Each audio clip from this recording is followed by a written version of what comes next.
listening. I'm Christian Gamalian. I'm talking with co-host Austin Caphammer, and this is the Peeps and Plaid Podcast. Since our last episode, the Blazers lost 2 games in the last week.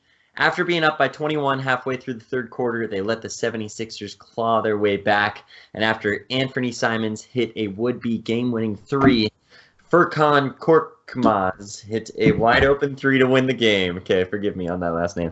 Then, after that disappointing loss, the Blazers went down to San Francisco now for the first game they would ever play in Chase Center, and they awarded the Warriors their first win in Chase Center as the nobody Golden State Warriors that was headlined by Eric Paschall scoring 34 points and 13 rebounds, beat the Blazers. Let's see. Let's get the scores on both of those. I don't know why I didn't say them. 76ers beat the Blazers 129 to 128, and the Warriors got the best 127, 118. Man, Blazers just played no defense on a whole bunch of rookies. Anyway, an extremely disappointing week for the Portland Trail Blazers, as also, right on par with that, Zach Collins had surgery to repair his labrum, right? And he will be reevaluated in 4 months. So not even just healthy, but just reevaluated. Like, well, we're not even going to look for another 4 months. My goodness. So, man, rough week. I'm not going to lie. It was extremely rough. I'm feeling a little better than I was earlier in the week because after that Warriors loss, I was about, dead. So, Austin, which is more concerning to you? Losing to the who the heck is that Warriors or losing Zach Collins for at least 4 months? Ooh, well, here's the thing. I would say that losing Zach Collins is somewhat out of our control, and that's just going to be the reality of the situation. Obviously, it's very disappointing, but I think what's more concerning is now that that's kind of a established reality without Zach Collins for at least what appears to be like half the season. What's concerning is that we're going to have to play without him, and that's what we saw in the Warriors game. And if that's how we're going to play, already down for the count in terms of injuries, that's concerning for me. Yeah, so it's rough, dude. And Pascal, he's let's see here again. I think is he playing at, he is playing at the 4. And yeah. Zach, as we know, is known as a young defensive stalwart, as they say. So who knows how much that could have affected that game. Right. I don't know if Hazonia is really known for his defense. Obviously, he's an athletic guy, but I just don't. I don't know. That was tough. And hats off to Pascal, because we were just talking here before the recording, and he's averaging 17 points this year. He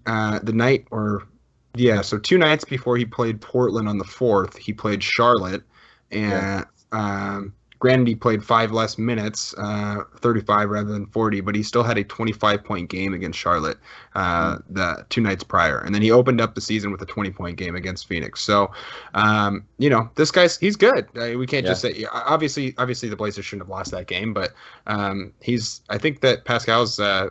He's a physical specimen first and foremost. That guy is huge, and he doesn't look like to be slow or anything like that. That guy's gonna tear apart the league in the coming years because he's got a smooth shot too. That's what I noticed when I was watching. I was like, man, he was in the in-between game.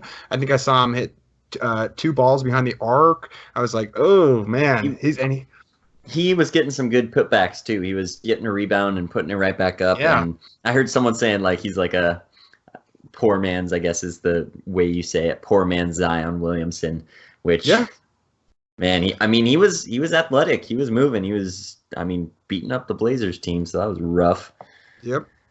13. I think he had, let's see here. Let me double check this before I spout it out. 13 rebounds.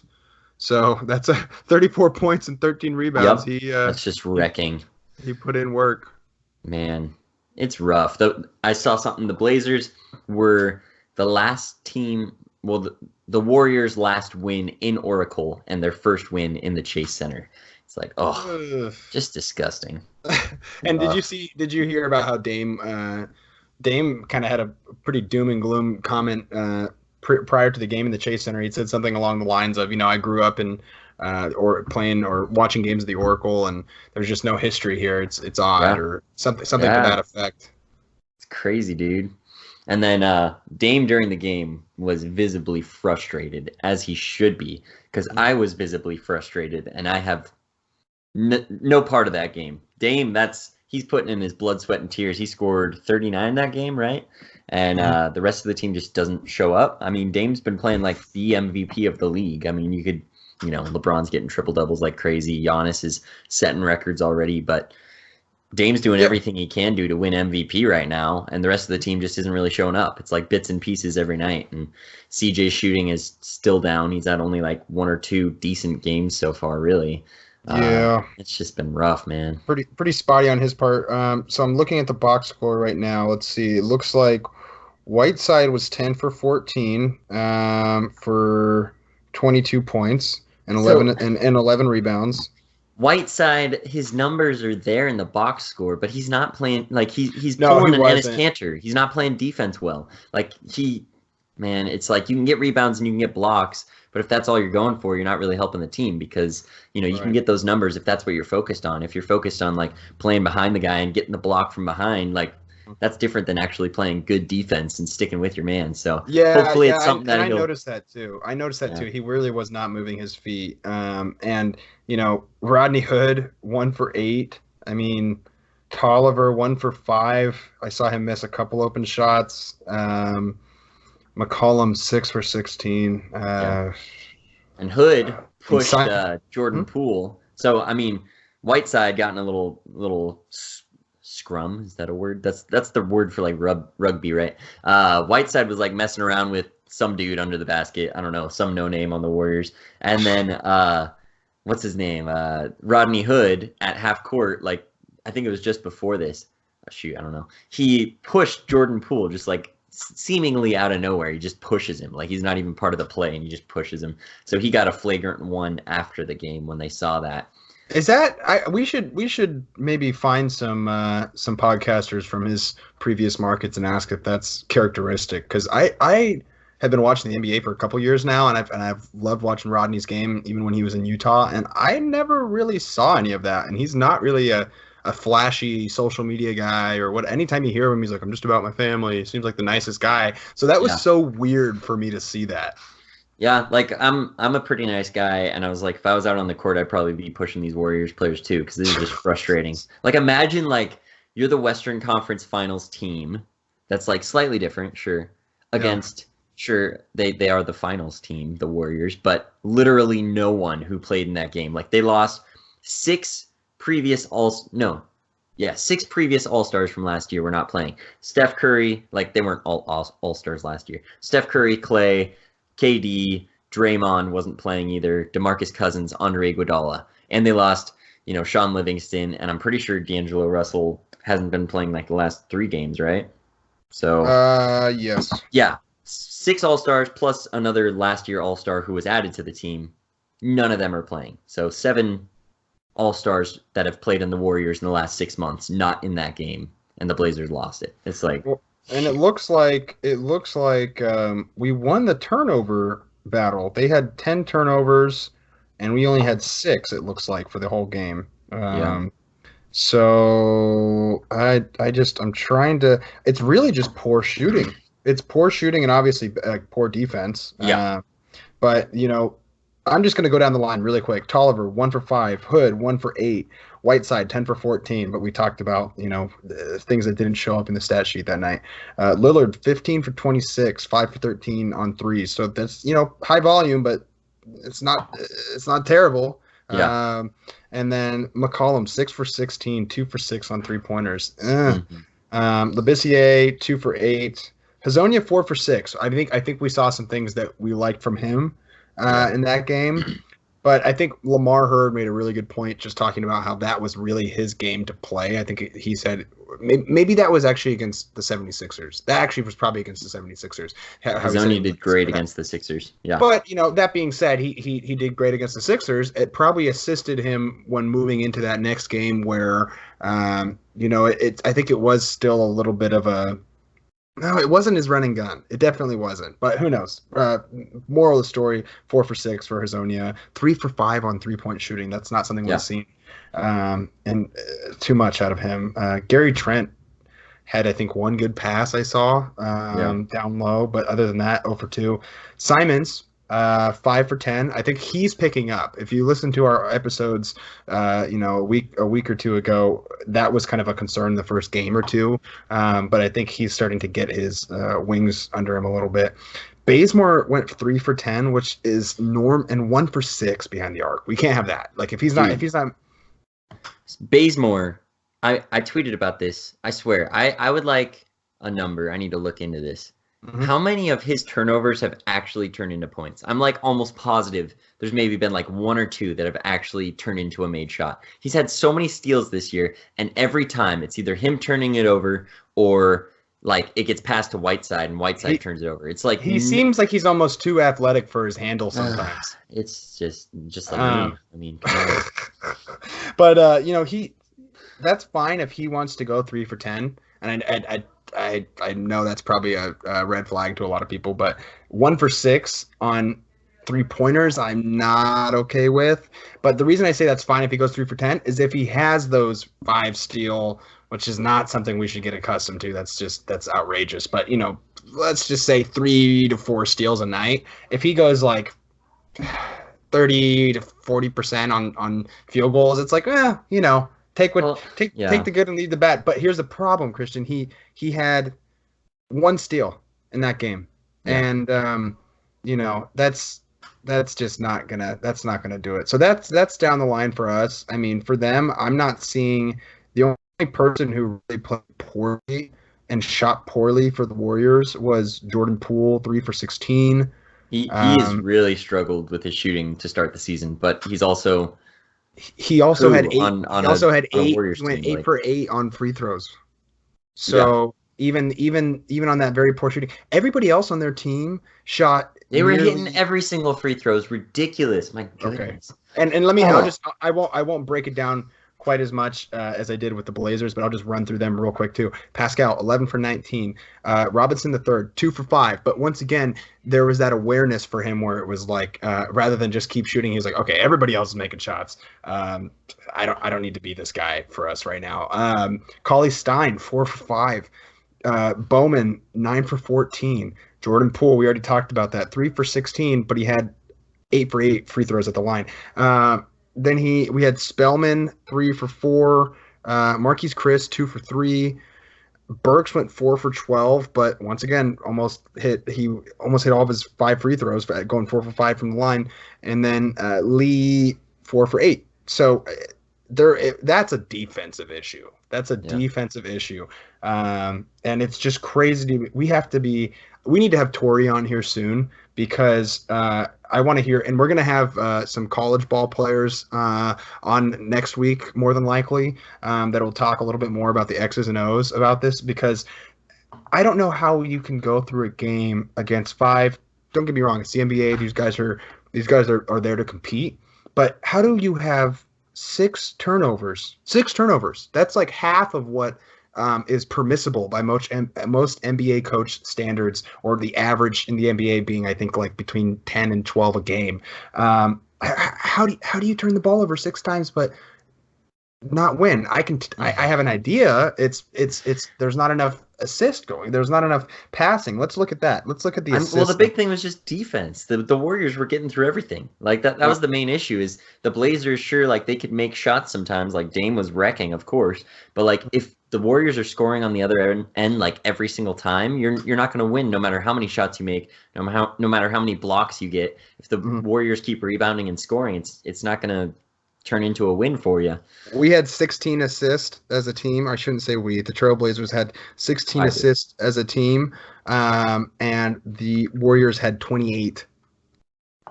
Insane, dude. So that's that game.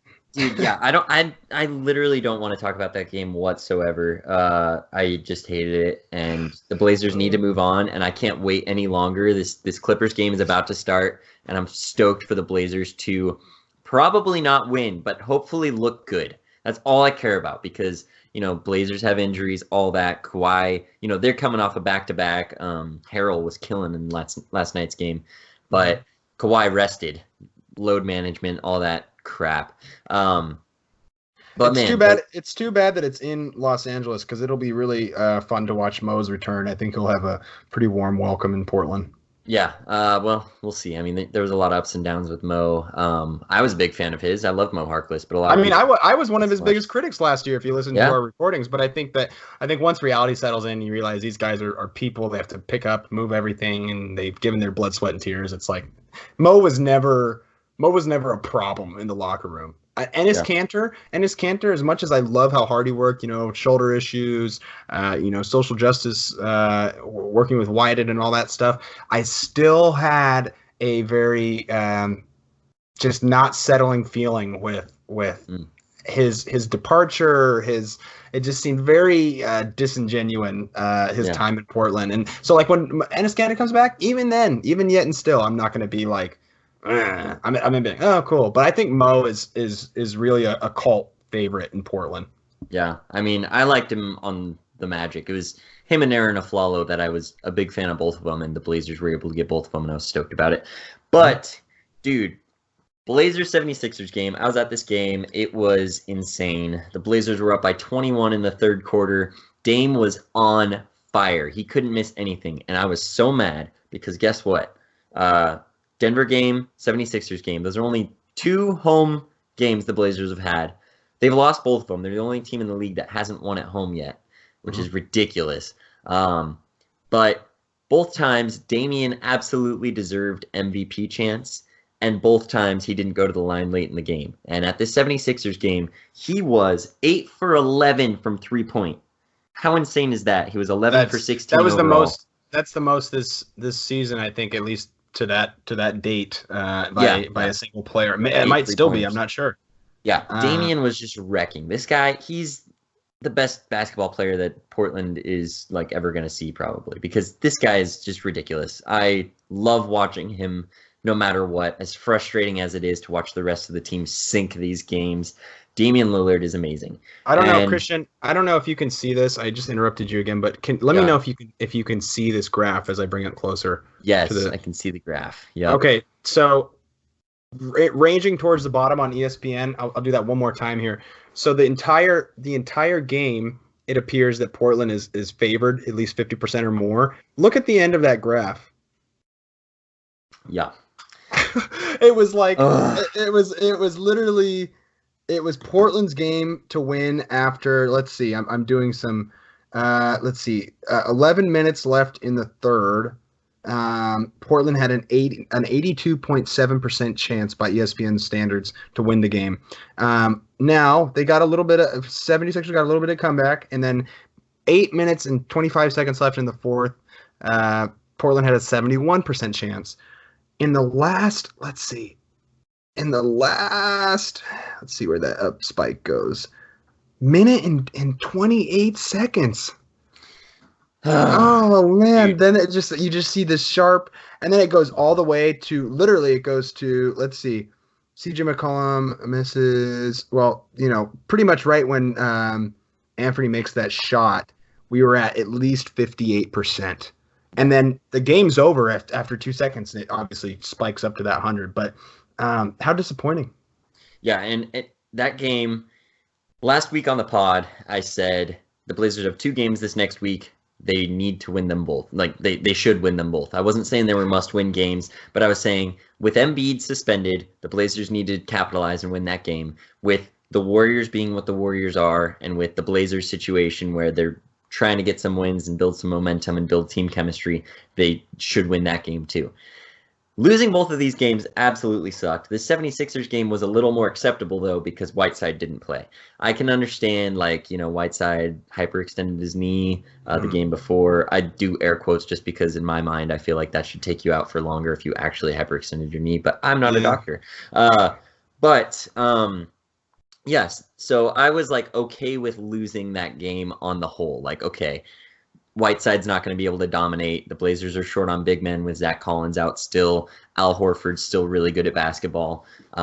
And that's really what it came down to in the second half was they started to actually take advantage of that mismatch, which they didn't in the first half. And the guy I was at the game with, my friend, he was like, why aren't they capitalizing on the Blazers' big men? I don't understand. And once they figured it out, things started to turn. And man, that game was really good for a lot of reasons. Hazonia was playing amazing in the first half. Didn't do so good in the second half, but I think he had a double-double in the first half already.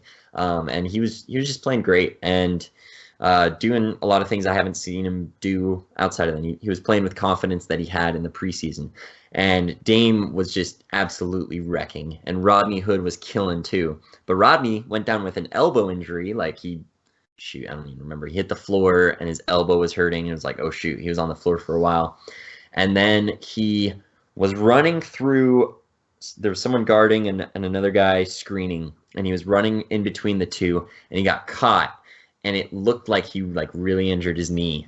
And his leg swung out weird. It looked like it went limp basically. And then he was on the ground not moving for a long time. It was like, what the heck?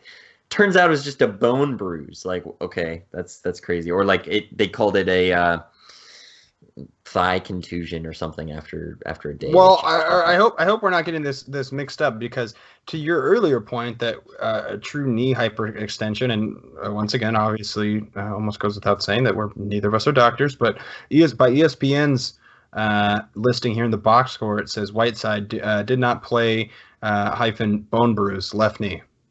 That's really weird. Yeah, because Rodney, they said. Whiteside said, I hyperextended my knee. And then all the talk from what I saw was he hyperextended his knee. And then with Rodney, they were calling it a knee bruise.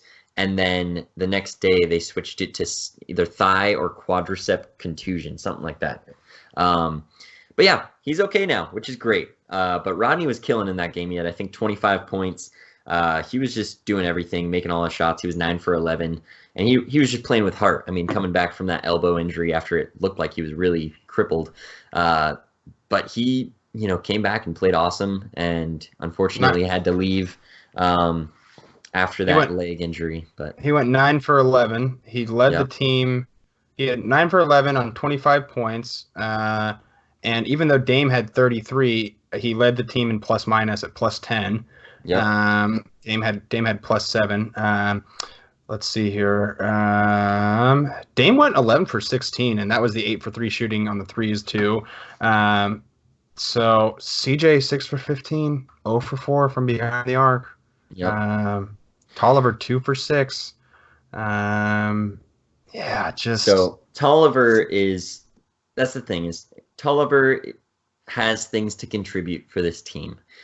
I don't think he should be a starter going forward. No, I don't understand that. Yeah, I don't understand that at all. I was cool with it. It wasn't my choice. Like I said, I was never a fan of the Tolliver signing, but I also hadn't really watched Tolliver play in my life. And I just him starting is cool to get him some rhythm and all that, and with our big man deficiency. But with the way he's played, no. Put Hazonia in at the 4, or preferably put Scal, but then you have no center depth. Exactly. So you're going to have to bring Scal off the bench. I want to go down through a lineup breakdown and who we want starting and all that jazz in a minute, but still on that 76ers game. End of the game, 76ers clawed their way back. It was ridiculous. So dang dumb. And Dame had the ball for the last second shot. Okay, I'm skipping a whole bunch of steps here, but Dame has the ball for the last second shot. Dame drives. I'm so dang anxious at this moment. And we'd gotten loud for all kinds of reasons, defense, chance, all that. Dame drives. I'm anxious. I'm like, this isn't going to end well. He passes it. And immediately I'm just like, oh my gosh, why is he passing it? I figured he's passing it to Bazemore. I don't know. I think Hazonia was in at the time.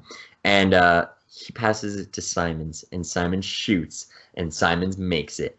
And everyone's losing their dang minds. And in my head, I'm immediately like, there's still time. This sucks. Please do not score. But I'm also literally about to cry because I'm so stoked that Dame just got Anthony a game winner and that you have another guy who can hit those.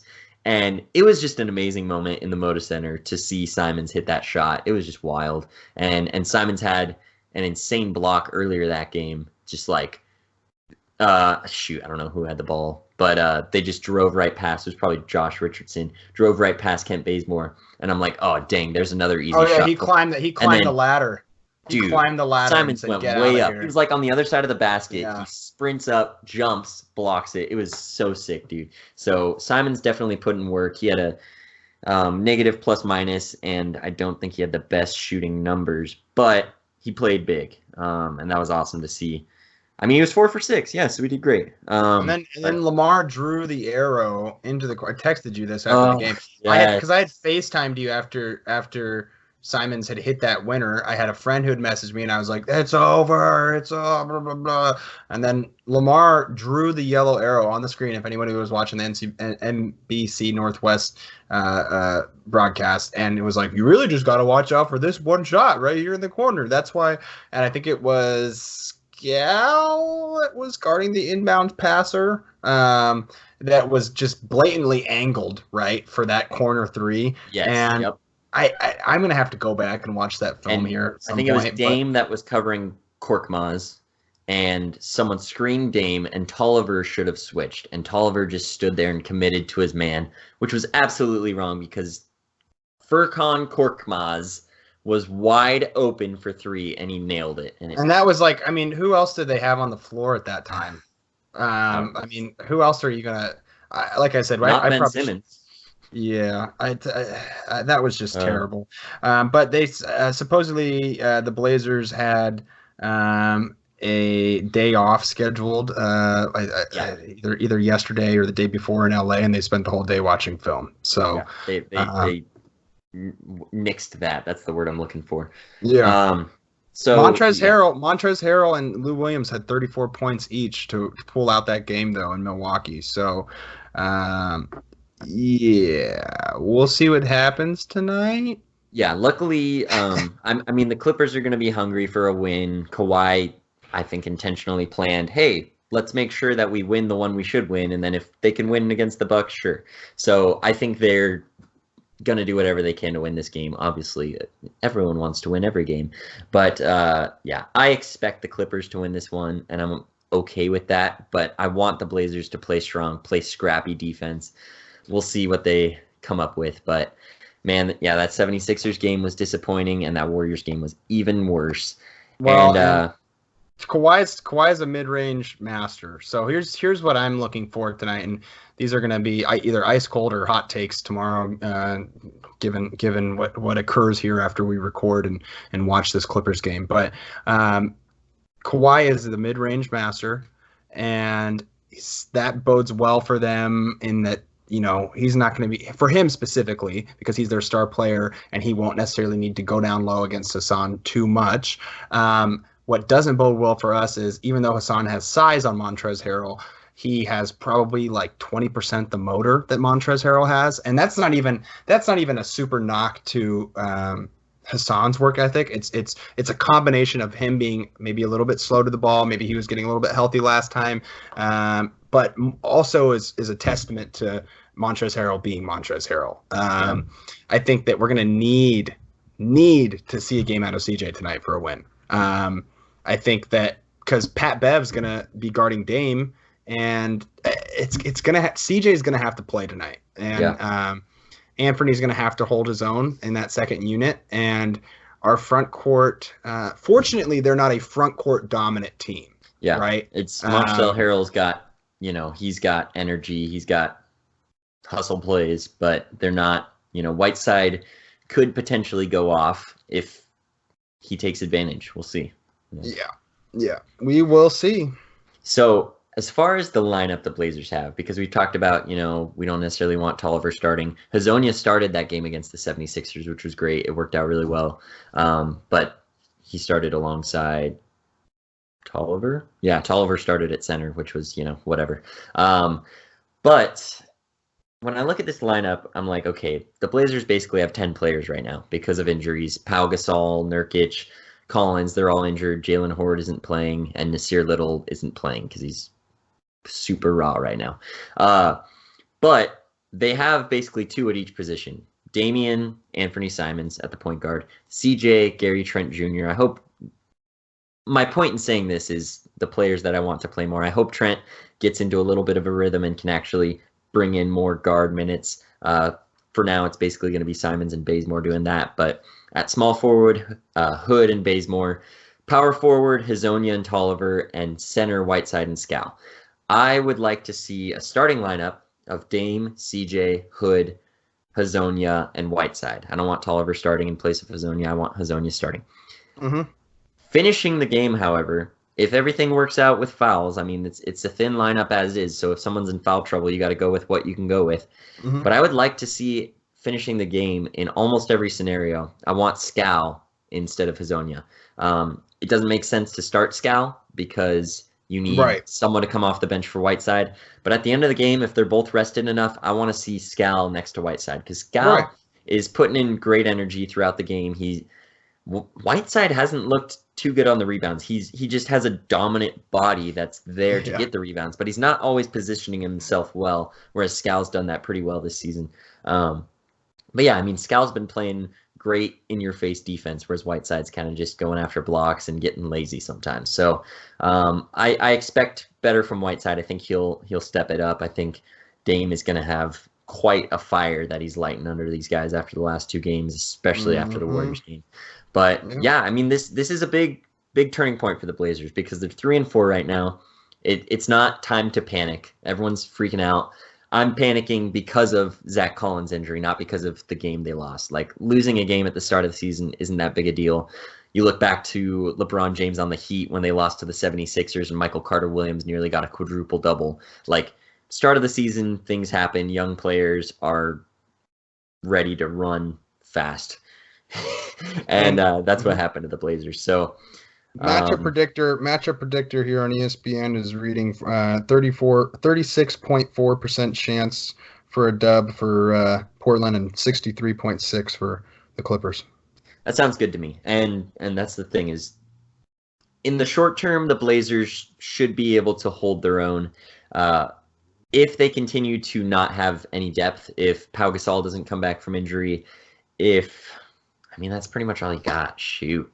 It's going to be hard for the Blazers to keep it up all season long, honestly. So for me, the Zach Collins injury, I'm not going to get crazy into trade talk, but for some reason it makes me want to make a trade even more, trade Whiteside, because it's like, okay, if the Blazers are as bad as they are right now, not saying they're terrible, but they lost to the dang Warriors.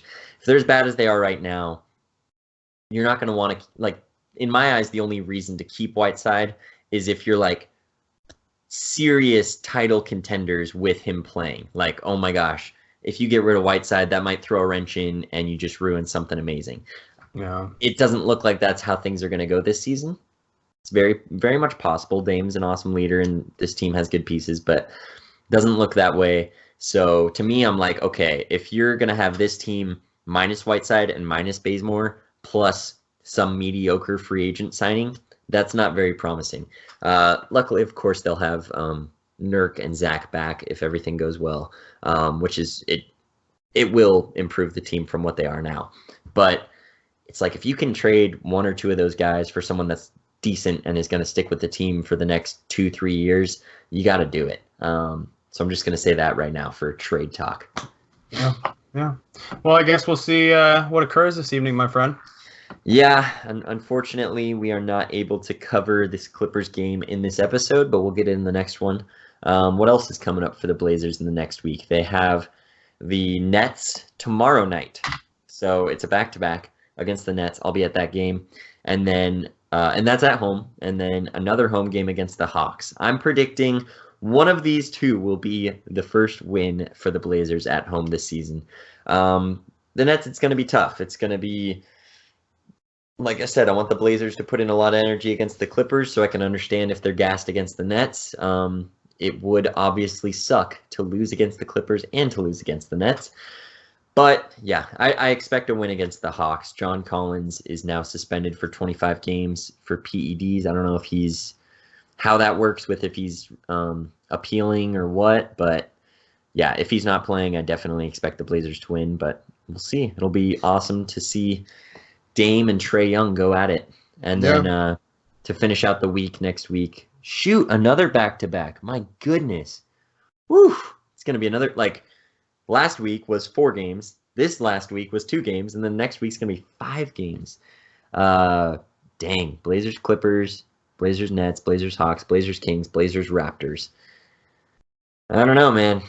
That's and I'm sorry, but I'm just not. I've all but removed myself, at least for the coming weeks, from fantasy basketball as I round out my job search, and also it's so tough. I was just talking to a friend. It's like NFL fantasy. I'll put down a book or my laptop or whatever I got going on that day for a minute, and I'll go, oh yeah, I got to make my subs. But it's like, listen to what you just said. Like I'm in 2 NBA fantasy leagues right now. It's once the NFL season wraps up very, very shortly and some other things come together, I'll more than likely be a little bit more active. But hey, there's a reason why I love the NBA, and a lot of people share that same reason. 82 games. Dude, I lost. Okay, this is me. I'm in 7 fantasy leagues because I'm in 4 football and 3 basketball. Worst decision ever. Every single year, I'm like, okay, next year I'm going to do 1, maybe 2. And then every year, like, someone else invites me. I'm like, yeah, sure, okay, fine. Anyway, so worst thing ever happened. Lost a week by 17 points. Every week, I change all of my teams for the entire week. So worst case scenario, someone gets injured and I left them in the lineup, okay? But at least I had people who are playing in the lineup. Somehow, on one of the leagues, I missed Sunday. I made it through Saturday. I missed Sunday. Lou Williams scored 22 points and was on the bench, and I lost by 17 points. Oh, rough. Man, fantasy basketball, not happening so far. Fantasy football, I am 6-3 in all 4 of my leagues, and in 3 of them, I'm top 2 in scoring. And in my money league, I am wrecking right now. My team is way too good. I could talk to you about it forever. Fantasy football is so much fun. Anyway, these Blazers, we'll see what they do against these Clippers. I don't know. I think you beat me in our Blazers-focused podcast league I think you beat me last week. The Lackmas Lakers, right? Isn't that your team? Yeah, don't let people know my name's the Lakers, but yeah. And then I play Tori, I think, this week. He's projected 65. Maybe needs to make some subs. I'm projected 84. But man, these, similar to the Blazers, once you start getting this far down the line in any fantasy league, it's not even about who's got the better players. It's who's got the better players that are healthy. Yeah. There's a couple leagues where, I'm hanging on to a couple outs, not really hanging on with Paul George. He's going to come back. It's a given that you should have him on your roster, but hanging on to Victor Oladipo and another one. So I think that'll really put me over the top once he comes back, but we'll see how it goes. Any other thoughts on the Blazers? Just hoping for some good wing defense. Not even fantastic, just containable wing defense tonight. Out of Rodney and Bazemore to just kind of help just suppress the impending doom of Kawhi Leonard, the Claw. Yeah, dude, I just don't even know. I don't have much hope for this game. But at the start of the season, I didn't have much hope for any games against the Clippers. So nothing's really changed. That Warriors game doesn't really have much of an effect on it. But if the Blazers lose by 15 plus, I'm going to be very disappointed because I want the Blazers to really put in a good effort. They're not doing load management like Kawhi because they want to beat the Nets tomorrow. But I still expect them to put in the energy tonight and then hopefully get a win tomorrow. If they win tonight, I'll be ecstatic. That'd be crazy. Wild. That'd be crazy. Even after the Clippers are on a back-to-back, like regardless, with Kawhi resting and with the Clippers being the contender they are, if the Blazers win tonight, I'll be ecstatic. So Kawhi leads all players on that team in points, assists, and rebounds. So it absolutely does. It absolutely does matter that. Is it per game or is that total? Let me. Because I was listening to the wonderful Brian Noe on 620 today, and Brian Noe was talking about how ridiculous it is that everything's based on averages, and if Kawhi Leonard is just going to decide he's not going to play, then you should take that 0 and instead of over 2 games, he's averaging 25. He's averaging 12.5 because he decided he didn't want to play. I like that. Let me clarify here. So yeah, I love that idea of just points per game. You are right, my friend. You're absolutely right. Kawhi. Yeah. I respect. Play every game, dude. Yeah, MJ threw some shade at him too earlier today or something. He must have been questioned by local media or maybe even his own team. Charlotte was bringing that up as an option or something because he said you're paid to play 82 games or some old school thing like that. Yeah, and like people on Twitter, they're like, "Oh, like what's the big deal? Why does it matter? He's the Clippers are his team. They can choose whatever." It's like, well, the reason the NBA makes so much money is through fans watching, and when you're on a nationally televised game 2 in a row that you're sitting out, it's kind of a big deal because that's where most of the league's income comes from, and people want to see the best players out there. They're going to get frustrated. Like, people get a sour taste in their mouth if they like go to a game and the star player's not playing. Like, oh, I went all the way. Someone lives hour, 2 hours, 10 hours away. They drive in. And no Clippers fan cares. Like, no Clipper fan cares. I'll tell you that. Well, oxymoron, paradox, oxymoron. That's the word. I don't know. Shoot, I'm not good at English stuff yet. Clippers fan. Do those exist? I mean, I've been that way. Seems like it's just Lakers fans, but yeah. All right, brother. So, thank you to our contributing musicians. I believe we have a new snippet from our friend Anthony Mashoni. Do you happen to recall the title of that, Christian? No.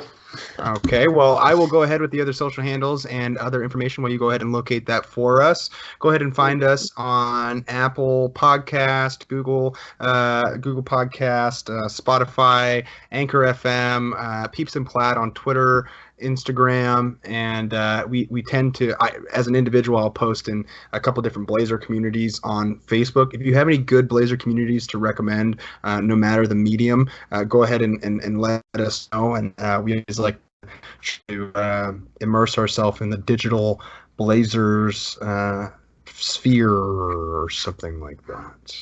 Yeah, so Anthony's song, Mashoni's song, is Vainglory. That's the name of the song, and you can find him on SoundCloud. I asked him if there were other mediums. He's saying just SoundCloud for now, so hit him up on SoundCloud. Thank you, Mashoni. All right, thanks everybody for listening.